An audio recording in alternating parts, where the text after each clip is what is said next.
Calling this our regular meeting 4 to order. We'll begin with our customary moment of silence. Thank you. Looking for a motion to approve the agenda. So moved.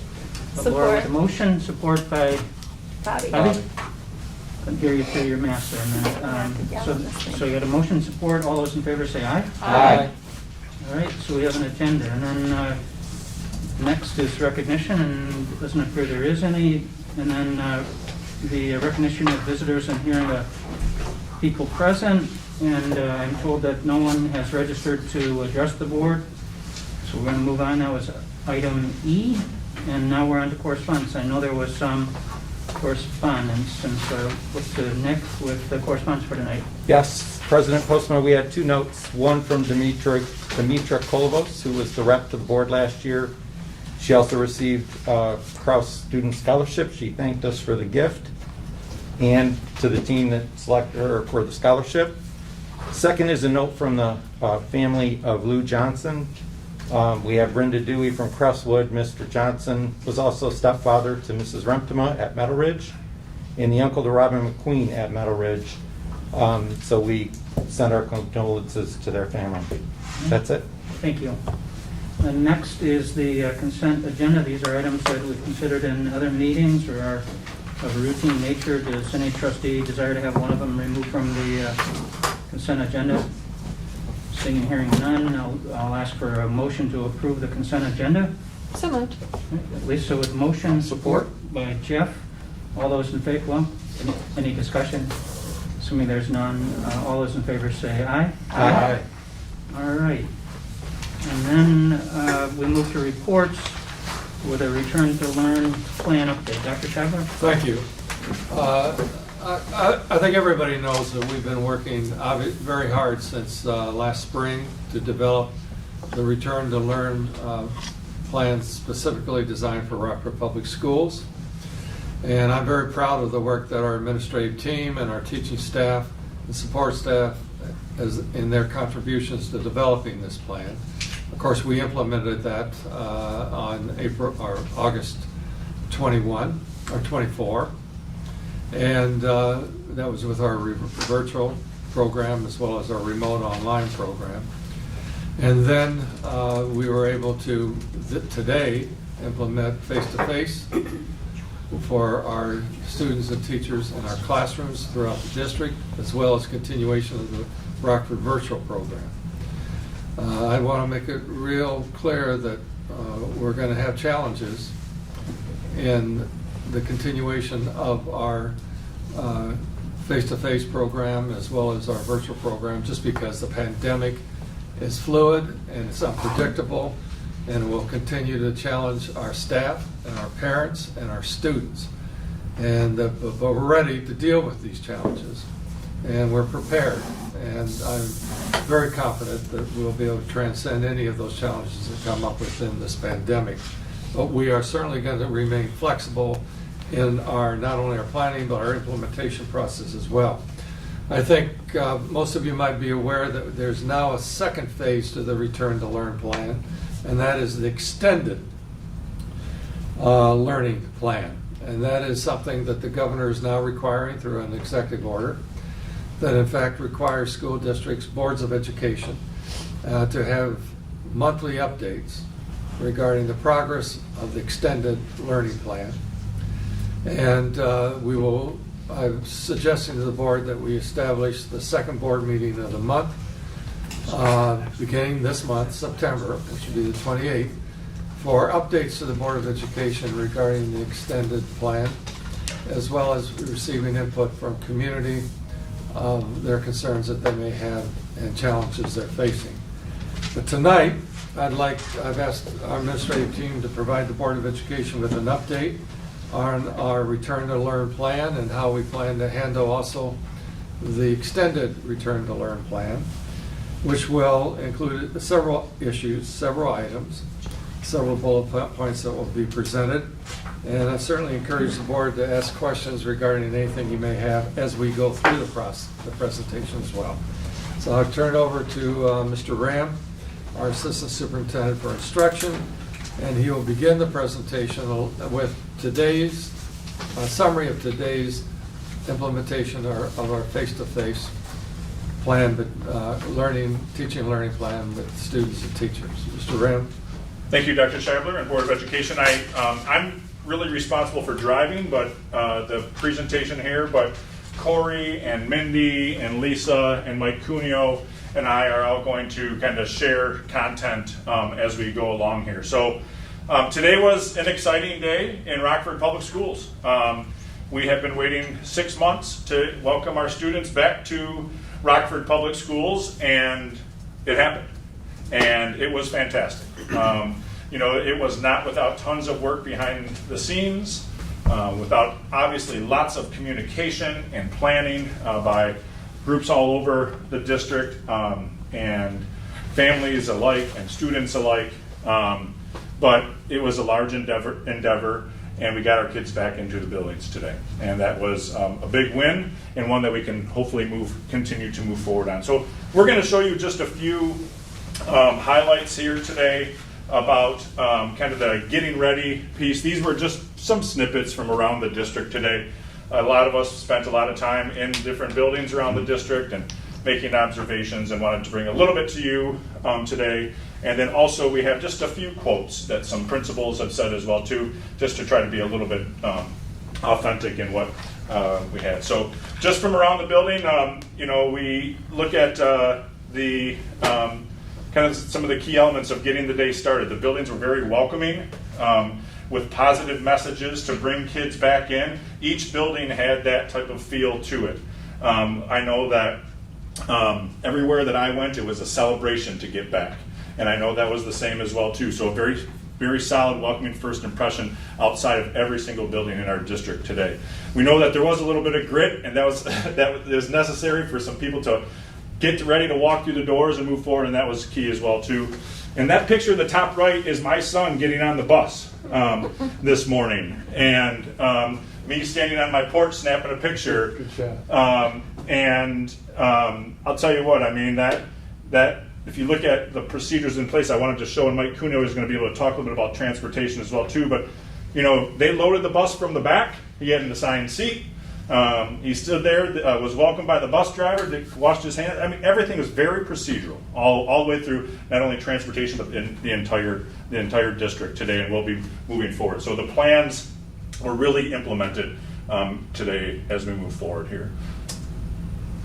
Mike, maybe talk. Yeah, I'll just talk a little bit. Speaking about transportation, the transportation department worked very hard in conjunction with what the guidelines were for the COVID response plan. So throughout the summer, they solicited for input from the community in terms of who was going to ride, what kids were going to ride the bus and stuff. And based off of that, it developed a database, and then I actually assigned bus seats to the different students, which actually worked out really well today.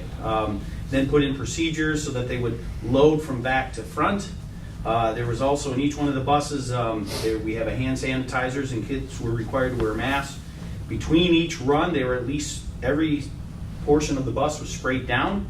And then at night, they're doing this right now, or if they haven't finished already, they're going through with the Clorox 360 machine and actually sanitizing the actual bus so that they're ready to go tomorrow and stuff. Ultimately, we did see an uptick in some of the number of parents who were bringing their kids to school today, which was anticipated, but you just don't know the timing of when that's all going to happen. So there was a couple backups, specifically at Crestwood because they had the DK area there, and also at East Rockford Middle School where you have a number of mobile people. But I tell you, it went very well today, and in terms of transportation in the morning and transportation at night for a first day. There was no lost students. We've never lost a student, but I will say that the assignments of seats really made it more efficient for the drivers to make sure they had the right kids on board, okay? Because the drivers had to make sure they knew those kids as they were getting on the bus, both in the morning and then in the evening. And ultimately, we make adjustments accordingly to make this more efficient. The buses were a little bit late getting in the morning. Okay, that was to be expected.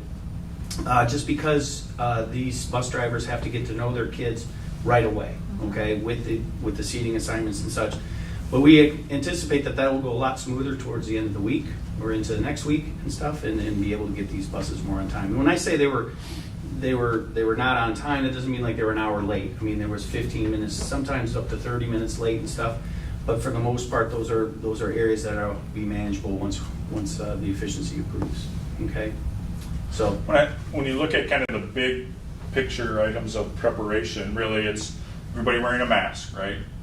And us making sure that we're cleaning our hands and sanitizing the buildings, thus at least the hand sanitizer to signify that. And then on the floor here is just in every single building marked for different procedures of travel and spacing and whatnot. So, when you think about three things that every building are adhering to, at some level they're personalizing in these three areas, okay? And so we've talked about those health and safety things all along the way.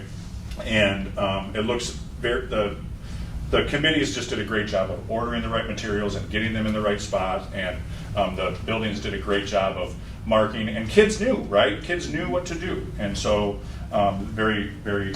I was at the high school during the lunch periods, and the lunch periods were staggered so that you didn't have a large crowd coming.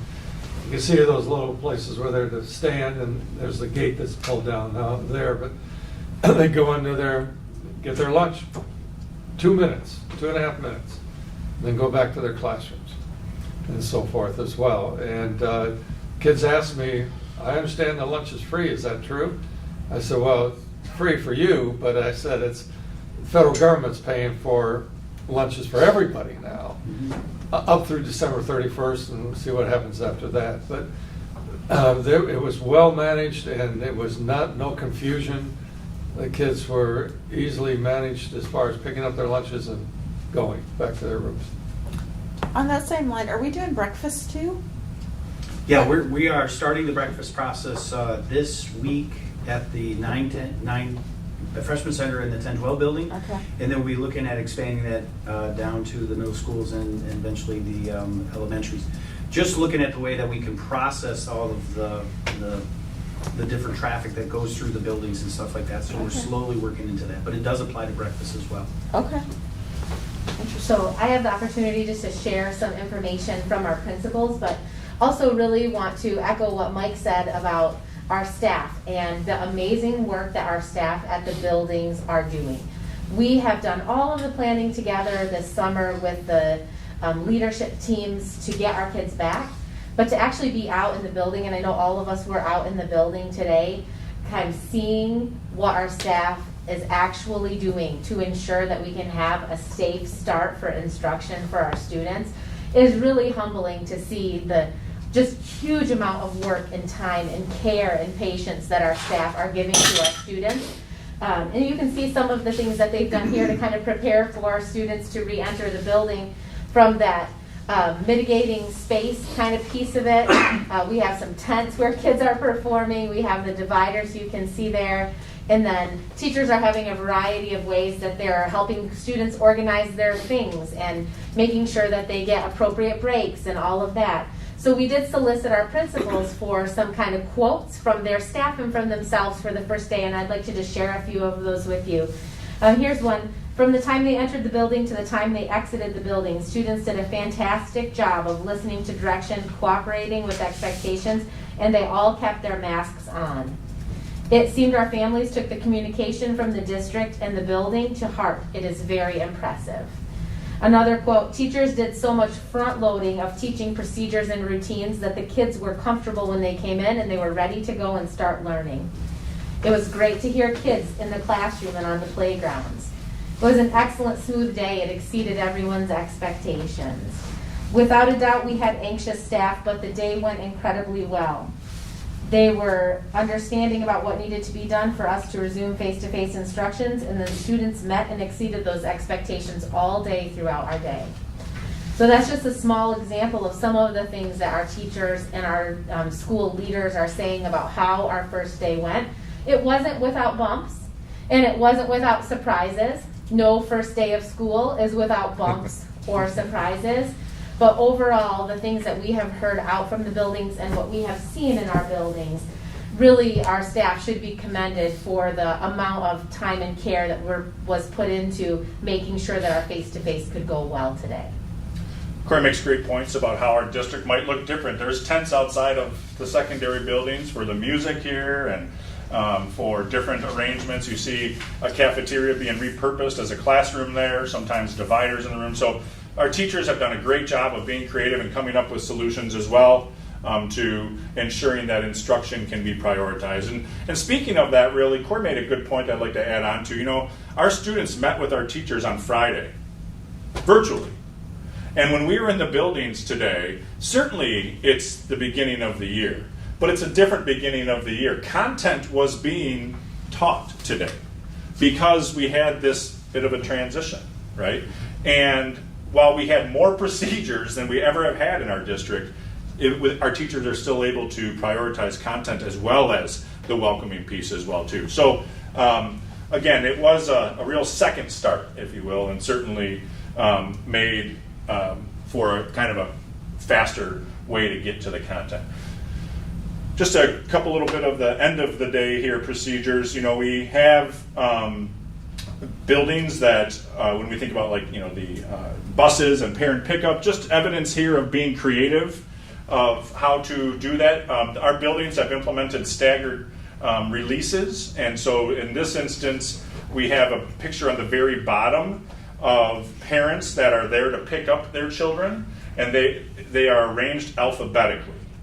So those cones all have a letter on them. The students have a letter. They come out on a bell schedule, and then they would leave with their parents, and that can help with a little bit of the congestion in the parking lot, and also, you know, generally just the kind of the getting back into the routine during this time as well too. Same thing in the top. Again, instead of a whole load of buses going out, you have different staggerings that all of the buildings have put into place too. And then just this piece here, I just wanted to mention, you know, there's different movement practices in the buildings now as well. And so just a little bit of evidence there of a limited amount of people in this hallway, and also some markings that they will use too. So very much procedural, and our kids and teachers have just really stepped up to make it a great first start. And that first impression is so key during this time. I mean, it's such an important part during this time of our history, for that matter. And our teachers and staff, I think, just did it.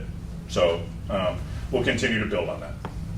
So it's the staggered release in elementary and secondary? Yes, Okay. yeah. Yeah, and there are practices even at the secondary building to, when students get there as well, that they report to a specific location. So, again, we made it through day one and continue to build on that momentum that we have hopefully started for sure. I've got some other pieces in the agenda here, but I know this was a big topic today. Does anybody have any questions about day one and face-to-face today? Happy. Good. Congratulations. Yeah, All well right. done. Our team will we'll move on a little bit here. We'll go next to Rockford Virtual. Lisa's going to share a little bit about a limited late enrollment process that we did a week or so ago, and then we'll talk a little bit about where we're at with this ongoing process.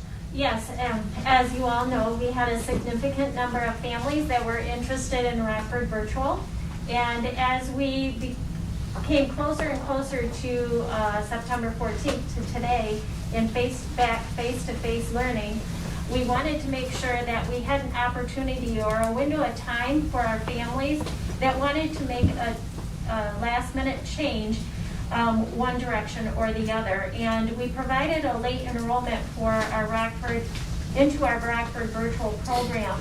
That was about a week, and it ran from September 1st until September 8th, as you see there. And during that time, we had another significant number of families that wanted to enroll, and so we have 95 new enrollees for Rockford Virtual. And during that time, we wanted to make sure that this was a smooth transition and with very little disruption to the learning, so the student wouldn't see an impact as far as that goes in regards to learning or any type of loss during that time. So we wanted to make sure that occurred, but provide families with that option and that opportunity. We knew that as this beginning came along, people, when you have 8,000 kids, people are going to want to have some decisions. So we wanted to have kind of that one catch-all and tried to do that. Now, we did have some people today that called, and so that's how it's going to go. All right. The Rockford Virtual has really just exploded. It's just been significant. So we've talked about what we budgeted for based on our preliminary surveys and everything. And so today we're at 983 students, which makes it maybe the second biggest building in the district. It is. Yeah.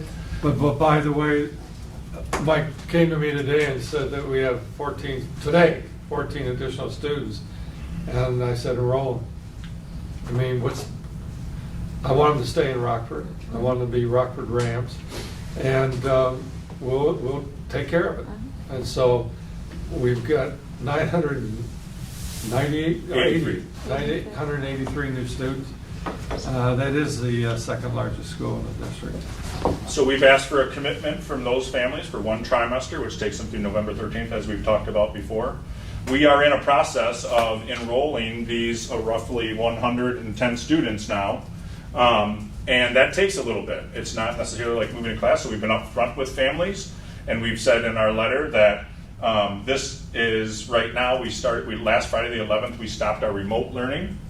This current week, the week of the 14th, is going to be an orientation week for those students, but it will be light academically as we adjust schedules and create login information and caseloads for these families and students, and then they will start with a more rigorous, a full Rockford virtual schedule on Monday the 21st. And that's not necessarily how we might always do things in a school district, right? You would think that on Monday, if you made a change, Tuesday, you'd be full on.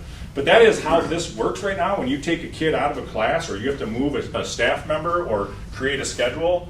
And so we've been just trying to be really upfront with families, but also we recognize where families are at. And we're trying to give them this alternative and asking them to work with us a little bit on it. And that's a real key that I think that has been positive. But it's big. I'll tell you, our instructional coaches and our teachers that we've hired have just been significant in getting this thing going. Right now we have 26 staff members that are working on Rockford Virtual. And so that's much bigger than we thought again. Okay, and so we're reacting and making some great progress in that way. I know that the special education piece is a big part of it as well too. I'd like to maybe have Mindy share a little bit about how some of her staff members are meeting the services of the special ed students that are also enrolled. Absolutely. So with special education, we have our two populations of students, those who are in our more self-contained programs, and then those who are accessing general education most of their time. So our staff is working side by side with our RPS virtual teachers to support students through RPS virtual. And so it's great. I see a lot of good collaboration coming between the two staff members to support that student virtually. So I think that that's going to be a great program for those kids and parents who have selected to remain virtual. We continue to work regionally to support our students in self-contained programs. So students with more significant impairments with autism or cognitive impairments. They actually transitioned today to a new special ed virtual teacher, as their classroom teachers are now back in the classroom. And so we will move forward with that programming for them. And what I feel is exciting is in the last week, we had a lot more parents choose to send their kids back in person, which we know for that population of students really is good for them if that's a safe choice for the student and the family. So I'm excited to see those changes happening as well. As we look ahead, a couple things. We'll talk about transitions for Rockford Virtual. So we have 3 trimesters in the year.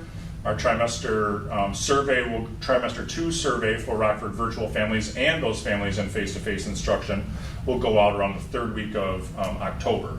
And we'll be having another transition in our district. And Kelly Amshay and her team are working on building those procedures as we speak. But that's a significant event to move that many students in the district, and schedules and course loads and teachers.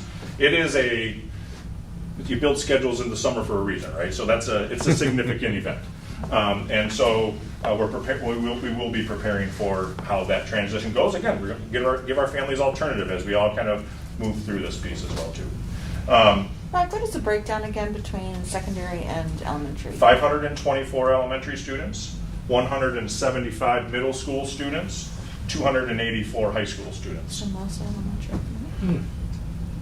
So, a little bit about the programming just differently. You know, we have remote learning without getting too much into it, and then we have virtual learning.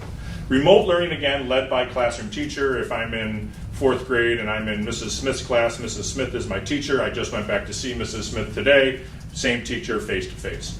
It's very much live and really kind of has a schedule. Our virtual families sometimes, you know, are going to need a little bit more flexibility as we think about the entire year. So while we have a Rockford teacher connected to the students, we are using a partner curriculum so that there's some interactivity that can happen within that curriculum, and we have some recorded lessons and then daily check-ins. So it's a little bit different, but that is intended for a reason so that we can, at this time, be more flexible. People can be more flexible in their access, if you will. So Mike, quick question. When were you thinking of opening up enrollment for virtual for the second try? 3rd week of October. Okay, so about the same time as the survey goes out, Yeah. or shortly thereafter. Right. Okay. Yeah, I mean, I think that's what we're targeting right now. I mean, so we have about 3 weeks to transition so that it'd be, so, you know, realistically, I think Monday the 16th, I think is the date. So those kids would be in seats Okay. on that day. So yeah. I know we talked last time about making sure we had a pretty long ramp for people to make their Yeah. decision, so that Yeah. helps me. So that's our goal. I mean, I think this time, just off the cuff here, this time is new for everybody. Oh, yeah. So, you know, in trimester 1 and trimester 2, I think people are going to maybe hopefully be more solid in their thinking about pieces, and we'll have a better data set of understanding of what is the virtual, what does face-to-face look like, and, you know, so I'm assuming that this was probably the one that had the longest scatter plot, if you will, right? And this next one should be a little bit tighter. And when does the second try end? Is it mid? November 3rd. Oh, the second try is end of February. Okay. I'm just thinking out loud. I wondered how many people might get creative since there's that big break, and Yeah. but I'm just amazed at a number of students. And I'm very happy to hear, Mike, that you mentioned, because that was a question I was going to ask. What about how are we treating those that suddenly found themselves in a different position? And so we got 14 just today. Yeah, I think. Wow. I think we're trying. I mean, our enrollment's closed. Let's be clear. Right. Okay, but we're trying to work. Or obviously, trying to work with families. This is a difficult time, and we just hit another big transition in our district, and so principals will be handling situations on a case-by-case basis moving forward. Okay. Great. Thanks. Good. All right, if we look at remote learning, I want to start a little bit with some of the work that Corey's group has done around supporting our teachers in their efforts to do our 12 days of remote learning. You know that started August 24th and ended up last Friday. And so we'll talk a little bit about that. Corey will talk about a little bit with her team, and then I will share a little bit about the instructional component. Mindy will share a little bit about some highlights from the special ed piece, and we'll talk where we're moving forward. Sure. So to be clear, really Lisa Jacobs and her team did the bulk of the work around the child care services and offering child care to our staff during this remote learning phase, when we did require our staff to come into the building and teach in a synchronous way with students. So we did require during the remote instructional phase our staff to hold regular class hours during the regular school day. We wanted them to be in their regular work site so that students would be able to have an opportunity of seeing their teacher in their classroom that they would be learning in when they were able to come back face to face. In order to do that with our staff, we identified that we would have a significant child care need with staff, just like in other industries. But we had the good fortune of a community services department that runs a fantastic before and after school program, in addition to being able to be licensed child care facilities. So we were able to kind of harness that power of our group in order to provide our teaching staff and other staff, so anyone who works at Rockford schools, the ability to have a safe spot for their children for childcare during this remote learning phase. And so we had 166 students of staff members that were able to come and be under our childcare license for that 12 days. And it was a yeoman's amount of work for both Lisa Jacobs and her BAC director, Melissa Cockrell, to be able to coordinate all of that for us so that we could have all of those distance requirements and the mask requirements and all of the things that we're now doing on a much larger scale. We got an opportunity to practice those with our child care workers, and so really that was instrumental on behalf and that work that Lisa did on behalf of our staff to be able to allow us to really focus on that remote learning in that way. So very, very positive comments from our staff, a lot of gratitude from our staff around the ability to be able to do that, and really kudos to Lisa's entire department for making that happen on a very short notice. So when we look at the instructional component of the remote learning and we think about where did we come from last year, the concept around Rams Connect last year was around flexibility and supplemental learning.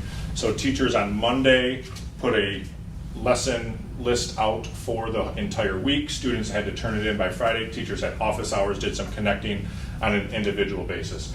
Our instructional committee this summer determined that we had an opportunity that's greater with some of the tools that we have to have, as Corey mentioned, synchronous learning with our students. And so the remote learning difference is that basically our teachers were teaching through Google Meets and some of their other tools live to students on a schedule, and students participated in that schedule in that way. And so that was a noticed piece of our students and in our community as being just something that was a significant increase. So by all accounts, I think we made great progress from Rams Connect in March, April, and May to our remote learning 1.0 for our first 12 days. We will be surveying our teachers tomorrow, and we will be asking for their input the same way we did after our last session about what went well and what didn't go well and what are some suggestions for improvement. And when we think about schedule and programming, because should we move into a remote learning situation on any level in this district, we want to learn from those first 12 days and try to increase our effectiveness as we will do that. So at a future meeting, I will show you maybe some of our revisions that we will use to increase that effectiveness of remote learning. Mindy, again, anything special ed related there? Yeah, I would like to just talk a little bit about, how our staff, our special services staff reached out to students and families during remote learning. Again, it can be a little bit of a challenge for some of our students to engage in remote learning, but I had the opportunity to participate in a lot of the remote learning sessions. One that comes to mind is our high school ASD and CI program coming together. There were teachers, paras, social workers, speech paths, all in a big meeting, virtual meeting, learning and engaging and collaborating. So there's a really high level of collaboration and engagement between the staff and the students, which was really great to see, much, much different than what we saw in the spring. And then on top of that, we continue to support our English language learners with virtual services as well during that time. And there was a lot of outreach that went out to our homeless families as well to ensure that they were getting the supports and the services that they needed. So really overall, I feel like we did a great job of addressing all of our kids' needs during remote learning. Good to hear. Quick question for Lisa, sorry. The 166, just give me a feel for the capacity. Is that more than our capacity from last year? Did you increase, or is it 50% of what we could have done? I was just trying to gauge. 166 is staff children alone. So we had our regular, I guess you could say, okay, or registered BAC staff as well. And we have approximately 500 and some, I want to say 560 other students that are enrolled in BAC. Okay, thanks. But Yes, that is how many took advantage of that 3-week time frame. And there were some families that participated in the 3 weeks that continued on that may not have participated previously, so. That's good. I think just a real special shout out, if you will, to our teaching staff and staff in general around making this, a very successful start to the year in that remote way. They worked very hard to connect with their kids, and then we saw that transition really work today. So very proud of them. And there's a great School News Network article about one of our teachers that was released at the end of last week. And so maybe we can send that out if you haven't seen that yet. But it characterizes very well the high level in which our teachers were interacting with our kids. Good article. Any other questions on this part? So the next piece that I think I'll spend most of the time just describing here is something that you may have seen before, which is our extended continuity of learning plan template, which is basically a roadmap for how we will continue to monitor our learning plan that we wrote earlier this summer and how it will basically evolve throughout the school year. And so I bring this to you today as an overview because our next meeting will have the plan for you to adopt, and we'll move from there. So just as an overview, you'll see that this roadmap here provides a bit of a purpose of the plan and some of the content. So I will, and I know that you have in your board documents, you have two template pieces that you've looked at probably. So a couple things really quick. The purpose is to ask districts to continue to be reflective and update where necessary. It's also to identify specific learning objectives through a state or a nationally normed benchmark assessment so that we are looking at specific information around reading and math. And so what you need to know is that there's a process that we will be following. Tonight I'm going to show you our reading and math goals for K-8 as are required to be written by September 15th. Next meeting we will show you the continuity of learning plan, and I'll show you a little bit of the template here for what it looks like. It basically asks us, again, to just reflect rather, and evolve our plan moving forward. We will visit this plan at the end of each month in our board meeting. We're required to do that. So there's a handful of questions here. So a bit of the learning plan narrative, and my team will write these. Maybe toggle over a little faster here. A little bit about how instruction will be delivered.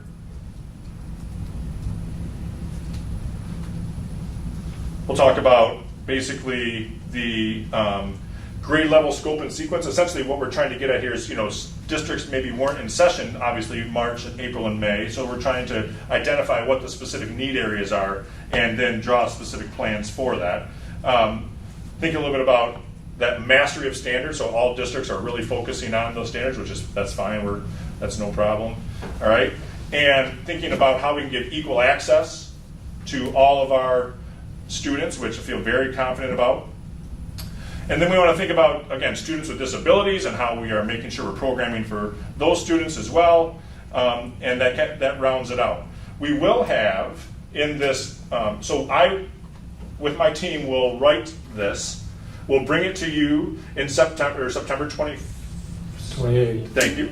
Yep, that makes sense, 2 weeks. And then we'll go ahead and discuss what the content is a little bit more, and then hopefully make an adoption. It will be something that we will need to have to the ISD by October 1st.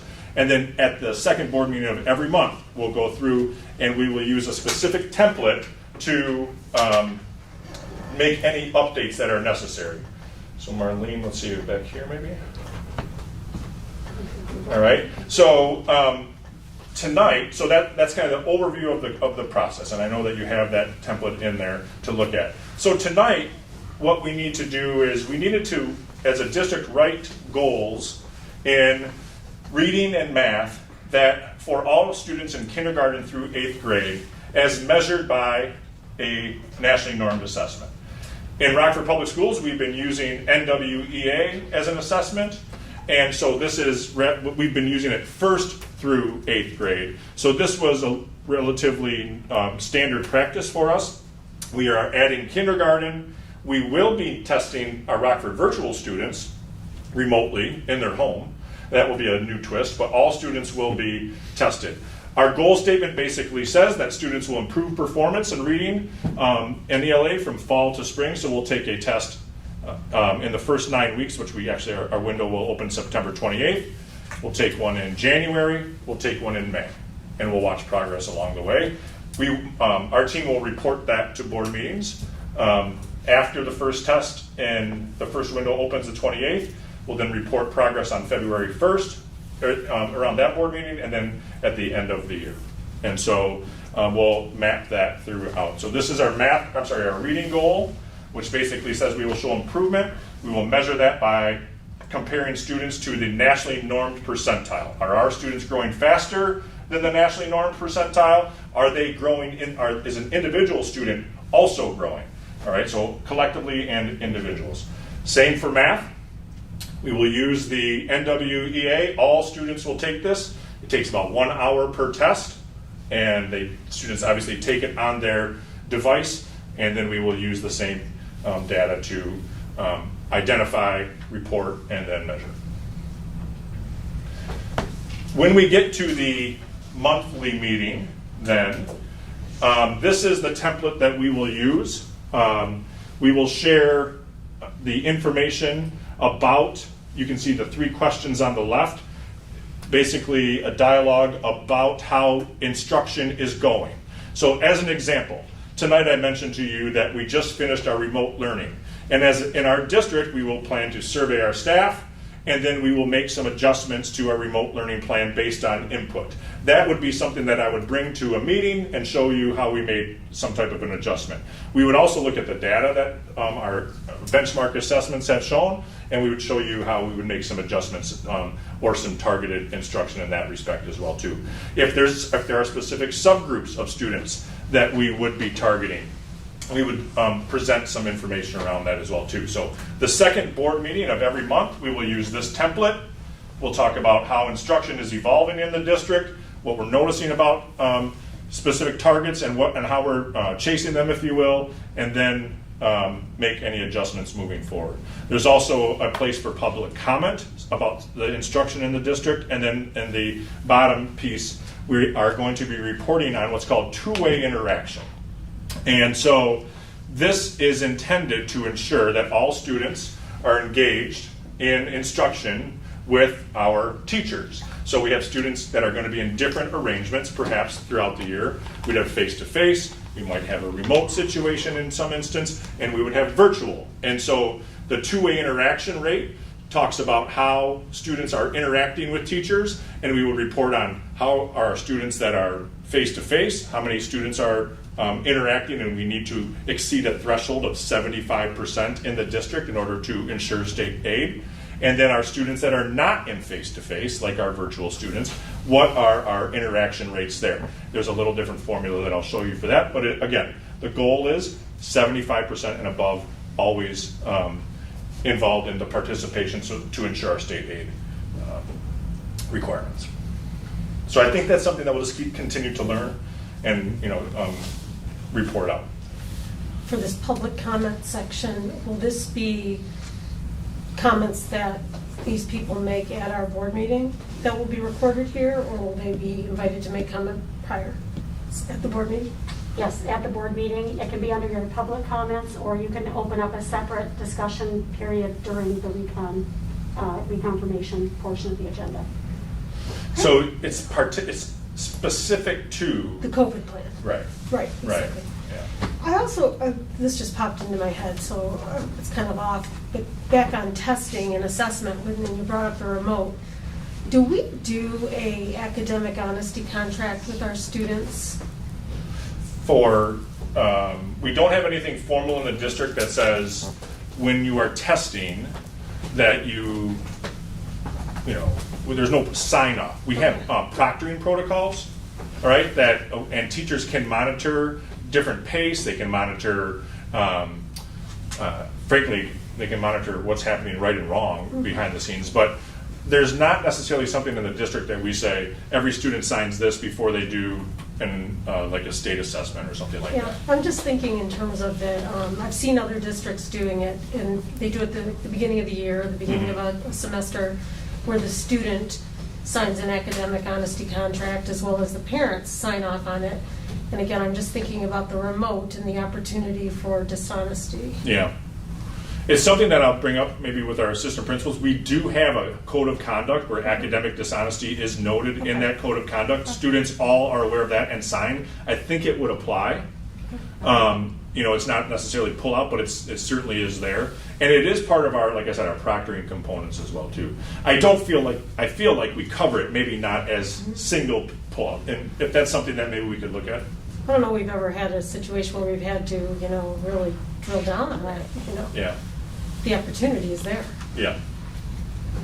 I think what's a positive development is doing the NWEA. We've been advocating for that for a number of years. We've been advocating through the state legislature as well as through the state superintendent of instruction. And quite frankly, for us to be able to test 3 times a year, and that's what we'll do, we'll be able to map progress and assess progress during those 3 times as well, reporting back to the Board of Education and the community, as well holding us accountable, as well as holding our district accountable. This is something we've been advocating for. That M-step that's given in the spring, quite frankly, I've never been satisfied with that approach.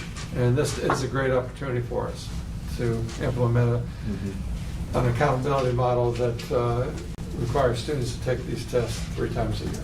I know the situation isn't perfect, but for all of us lobbyists, this might help prove that a formative test 3 times a year that we're good at, not that we take high tests, but just we're good at administering it, we like the data. This might actually help us down the road in Lansing to move away from some of these one-off tests that you're measured on, and all the teachers are measured on, and then of course it will help parents more these formative tests instead of these one-off standards tests. So I hate to say it, but it might actually be a positive thing for us to use in the future in Lansing. Really excited about that. I believe that as well. It's been a school improvement tool in this district for some time, so to be able to use one would be good. Now remember, it's K-8, 9 through 12. You still use the PSAT suite, which is a one-time test, but that is also a different population and for a different reason. Very good. So I have the opportunity to talk with you about our daily health screenings or our daily wellness screenings that we're doing with our staff. So we implemented this with our staff a couple of weeks ago, and you can see up on the board here are the screenshots that a staff member receives when they log into Skyward using the Skyward app every morning.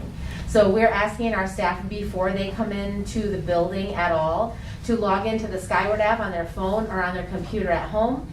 And when you get there, you'll see that first screen, and that first screen at the very top, it's hard to see on your screen, on my screen it's clearer.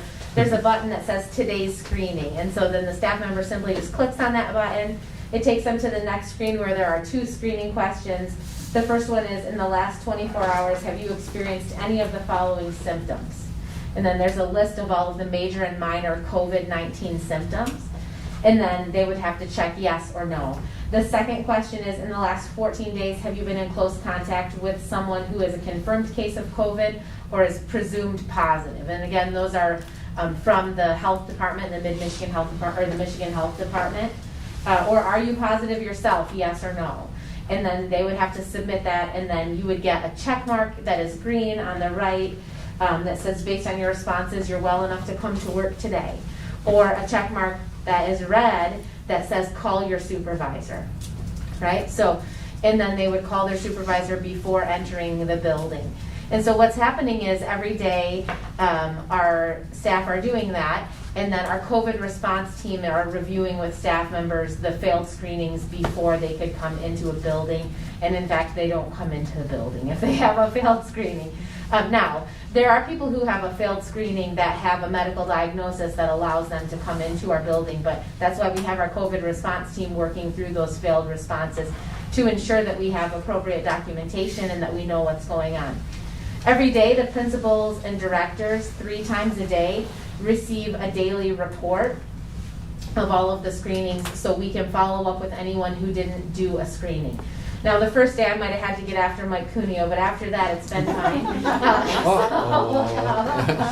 So we are having a high number of staff members who are remembering to do that daily screening every morning. So all of our principals and directors are receiving a report at 7:15 and a report at 8:15 and then a report at 10 a.m.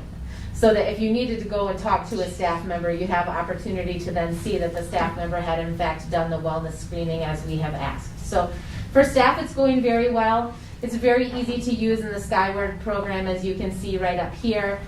We are expecting that of our staff, and our staff are complying, and we're able to have conversations and use our COVID response team to ensure that any staff who might be struggling with the symptom are excluded from work just as soon as possible.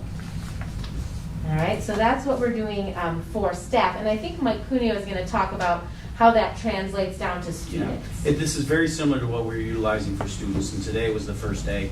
And essentially, you have the combination of this app, which is very similar in nature, where guardians can go in, guardians of students can go in, and then check off the questions as it's outlined here. They could also sign on into the Skyward, the web portion as well. That also they have the ability to go there. So it's either both the either the app or the actual Skyward application too on the web. The purpose at this point right now is to remind parents to look at their students, their kiddos, and to evaluate if they're ready, if they can go to school or not, based off of these different questions. We are currently sending out through school messengers morning reminders to check their students. Okay, we're not to the point yet of where we're looking at this as a large screening tool. It's more along the lines of being able to get parents on board to look at their students differently and evaluate their health to see if they are able to go to school during this pandemic time. And then also, if there is an outbreak, this will help us with some of the tracing information that we're required to provide for the Kent County Health Department. So in the future, we'll look at trying to dial this down. Obviously, this is a little bit larger scale than what we're looking at from a staff perspective, but it is a tool that basically houses this information that we can then utilize to further look at different ways that we can trace a potential outbreak, and also basically train parents and students along the lines to make sure that they're screening themselves on a day-to-day basis. Our last item then.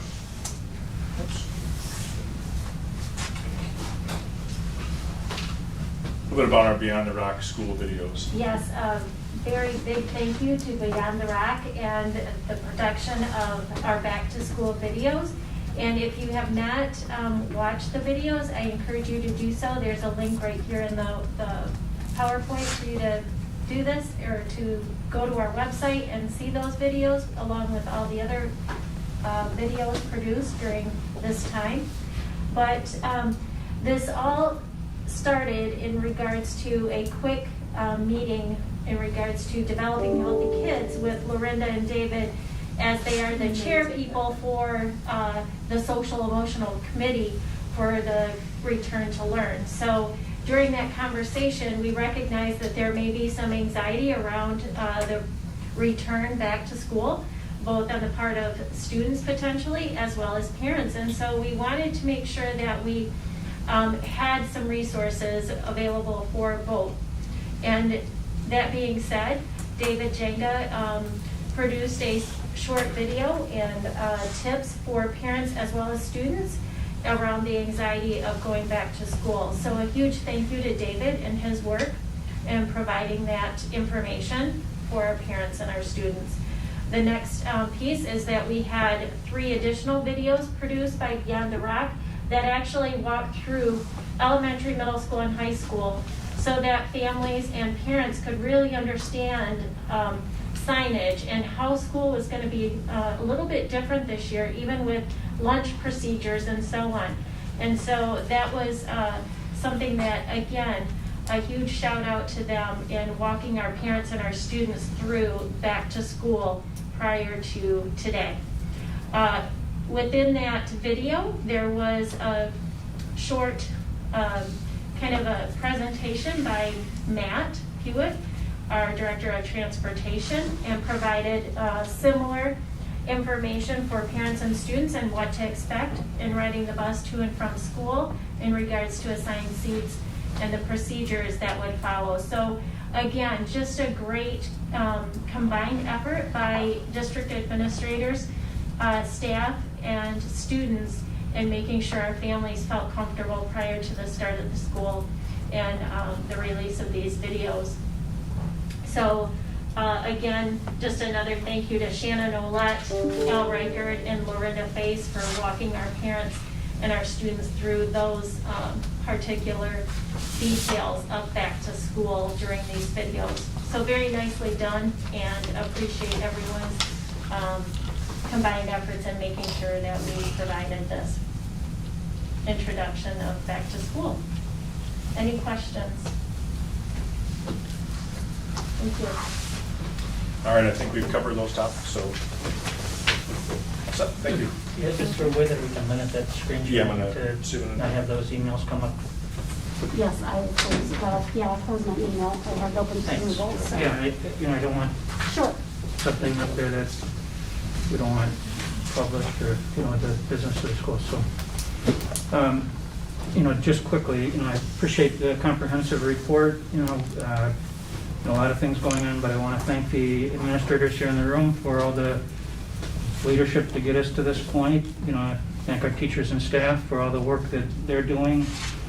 And then, we didn't talk much about our parents and students, but a lot of our parents have been very patient with us as we rolled out these plans and rolled with the punches along the way. And so I want to thank the parents and the students in the district for working with us to make this as good as it can be. The other thing I want to say is, I think it's 3 meetings ago, you brought us a recommendation to pause for 3 weeks, 12 academic days, half days, and we didn't know how that would work out. A number of people challenged us on that, but I would say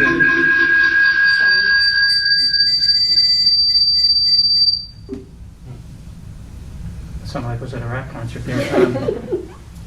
But that turned out to be a masterful recommendation, because I think that it allowed us to be better for this start. We made some adjustments to the remote and virtual school, and so all in all, and I think it made people, staff and teachers more comfortable with re-entering.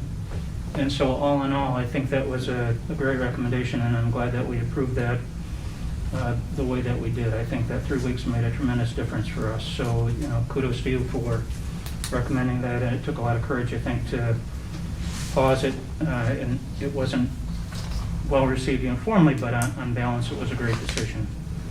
So next, we have no old business, so we're going to skip past old business, and then we have new business. The first thing on it is a laptop purchase proof of concept. Yes, I mentioned earlier that we'd be bringing this to the board, and it was a proof of concept, and I'd like for Mike to summarize that recommendation, and I'll have that for you. Thanks, Dr. Scheibler. Yeah, one of the things that the remote learning has provided for us is different opportunities to look at in terms of what we may be able to supply to some of our students as we go through this process. One of the needs that we're looking at is the graphic design course Melissa Burkholder teaches. I mean, those are higher end computers that we utilize. And the lab setting that she has, those computers are adequate, but what we are finding is that the remote environment, we need a set of laptops that are essentially more robust, that allow for essentially the continuation of what she's teaching in the classroom. What I'd like to do is I have Bob Stahl here to talk a little bit about the devices themselves, and then the recommendation and how we would potentially move forward with the purchase if the board so chooses. Bob. Yeah, it's quite simple. The current devices we have for student devices in the environment are not robust enough. She teaches Adobe Illustrator, Adobe Photoshop. requires a much more robust machine than what we currently have. In order for her to do that, we'd have to purchase those. And the proposal also has, I think, 3 years of the Adobe licensing for that, so they can have basically a named license for the students, so they can, if they have a contingency where they have to go from home and take class at home, they can still use the software, so. And this is something that they would use if we go back to the remote learning environment. If in fact we didn't go back to the remote environment, these are devices that could be used elsewhere, whether we use it for staff or students in another application, but they would be primarily, at least during this pandemic, be used for that graphic design class. In terms of the payment of these, we would be utilizing, we could use either our 2019 bond, or we could utilize the CARE monies that we have received through the state of Michigan via the federal government. And leaning towards more of, if we bring a recommendation to the board with a, when we go out to bids, of looking at the CARES monies to actually pay for those. They're specific in terms of being able to use those for devices for online learning, and I think it would be better suited to use those monies in that regard. We're looking at anywhere of a project budget. Again, these are higher end computers, 64 of them, laptops of between $95,000 and $125,000. And again, we would be bringing a proposal at some point in time if we feel that we need to move forward with this, depending on what we see. I think that people who might be watching this board meeting remotely, I want to make it clear that the only way we would go back to remote learning is if the governor moved us. Imagine somebody out there might be thinking, what's he talking about? Are we going back? We're going back to remote learning only if the governor pushes us from phase 4 back to phase 3, right? And that would be every school district in the state would have to do that, or at least in every region. And number 2, if we had a particular building, let's say one of our elementary schools that would have to be put into a remote learning for a week or 2, that's when we would do that. Otherwise, we fully intend to move forward with the Rockford Virtual, which has 983 students right now, and or the face-to-face and so forth, just to clarify. This opportunity to purchase these high-end computers will certainly continue to provide Ms. Burkholder and others the quality and complexity of the computers that are needed for her program and for other opportunities for students as well. So I would recommend to the board that you approve the proof of concept that was presented tonight. And then from that point, if you approve it, we'll move forward with getting bids. I would like to, oh, go ahead, Jen. No, go ahead. I guess I'm in favor of this. This sounds great to me, makes perfect sense. But I do question about whether or not we should use the CARES money, simply because we don't know what the future holds, and do we need that? I mean, obviously that money needs to be used for relief. Yeah. But because we have room in the bond Mhm. for technology, I guess I would lean towards that. But Okay. that's, I mean, obviously a decision that's to be fine. made, Is there- but is there- that's just my thought. Is there a time limit on the CARES money? We have to use the CARES, right now, the law says we have to use these monies by December 31st of 2020. Okay? Oh. Okay. So that's Okay. part of it. But again, we have time, and it's quick enough to make these purchases. Okay. So we would definitely be coming to a recommendation to the board prior to the end of this calendar year. Sure. as such. Okay. Okay. And I think at that time we'll have a better idea Yeah. of what those CARES monies may be required of us and so forth. But there's always that safety net of the bond issue, right? Okay, thank you. I have one question. Yeah. Does the 64 computers cover all the students in one trimester? Yes. Yeah. And actually, what we did is we went just a few more extra, because of they're in a cart, okay? So basically, there's 32 per carts, so we went to 64 to fill up the 2 carts, but that's more than the students are there. Mhm. Yeah, Mike, you touched on this. I think, that's a lot of computers and that's a lot of money. And the fact that we, hopefully, cross our fingers, won't have to go back to remote learning. We all know how quickly computers get outdated, and the fact that they're licensed for 3 years. I just need, some insurance that the assurance that those are going to be used. Yeah. Like you said, you touched on that. I don't know if Melissa's got a plan for that, or Yeah. that's a lot of stuff to be tucked away just in case. Yeah.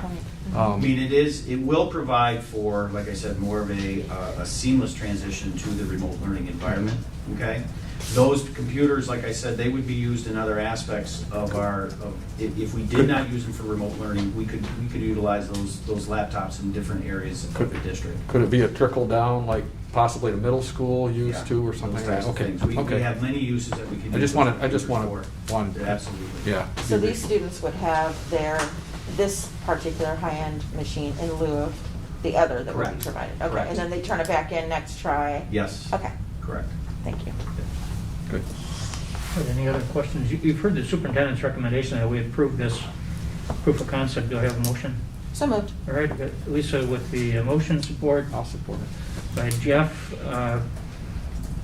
Any discussion beyond those questions that you had? All right, seeing, hearing none, all those in favor say aye. Aye. All right, so the proof of concept is approved. And then we've got a couple of administrative positions. Yes, we'll start out with the Rockford Virtual School Principal. Corey?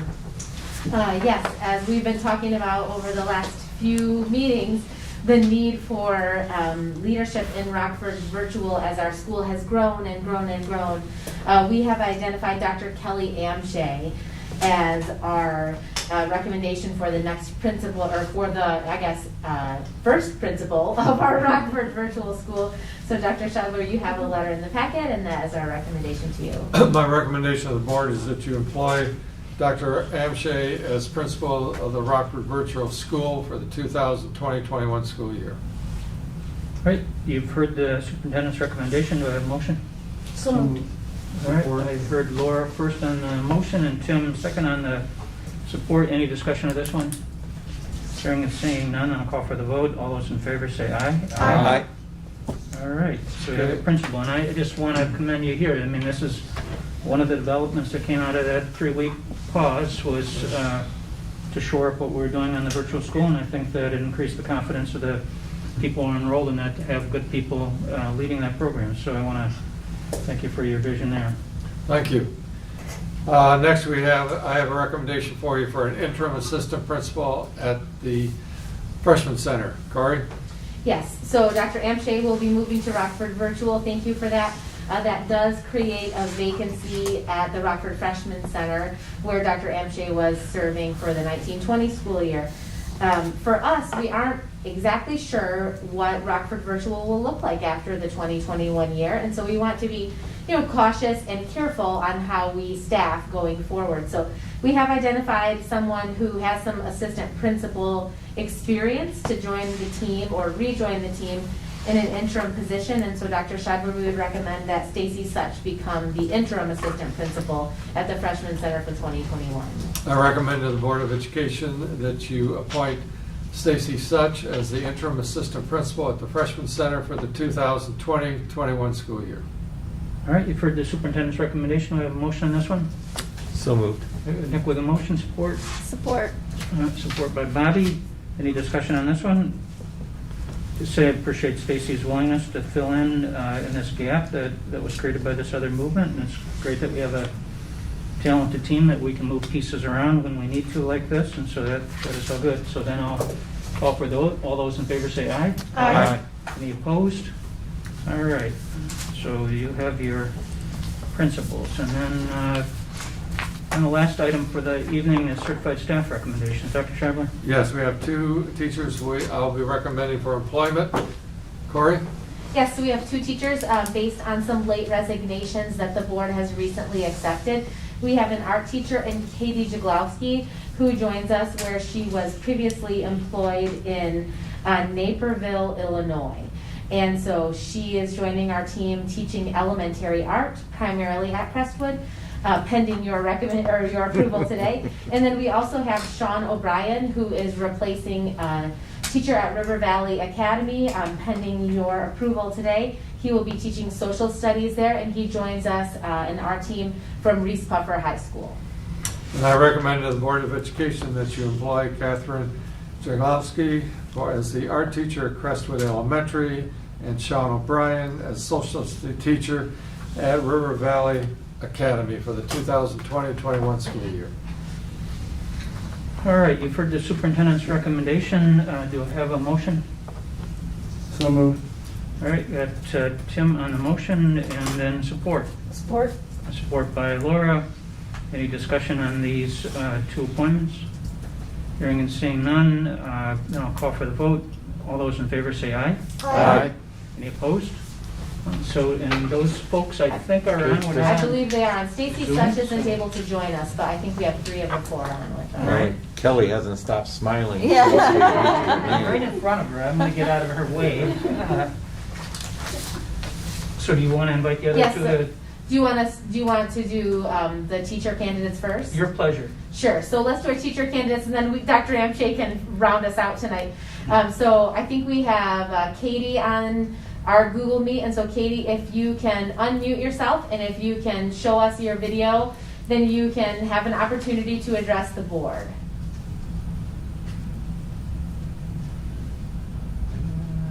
There she goes. Oh, I wonder if there might be a little technology problem. Maybe we can come back to Katie. Maybe Sean O'Brien, if you can hear us, if you can unmute yourself and show us your video if you can, then we would be happy to hear from you as well. Something wrong. I think there might be I something. think Kelly is locking them out. I think Kelly just wants to go. Dr. Amshay. Something has to bid. She's ready. I think that, well, I also think, I heard about these things, I heard that some of the teachers had issues with kids in the muting and unmuting. Yeah. Yeah, that didn't. Yeah, I think- Kelly, can you hear us? I can hear you. I can hear you. I look like I'm frozen. Can you hear me? I can hear you great. Great. Yes, I yes. can hear you. Ooh, that's loud. Oh, there is something wrong. it work yet. It's your turn, Kelly. You can hear us. Okay, I feel like there's a bit of a delay, but just so everybody knows, I'm very grateful, Dr. Schneidler, Central Office Administration, Board of Education. Thank you for entrusting me with this position. I'm very excited to take it on, and I know we're going to do a great job together. Thank you. Thank you. You want to try the other two and risk it, or? I don't know if Marlene can do Marlene? something there. I'm Maybe send them a chat and see if they can. I think they can hear Marlene. Yeah. Sounds coming. Could be a delay. Can you send a chat through maybe, Marlene? Well, where? And there- there's- there. There we go. That's not Jennifer. That's Sean. Yeah, that's Sean.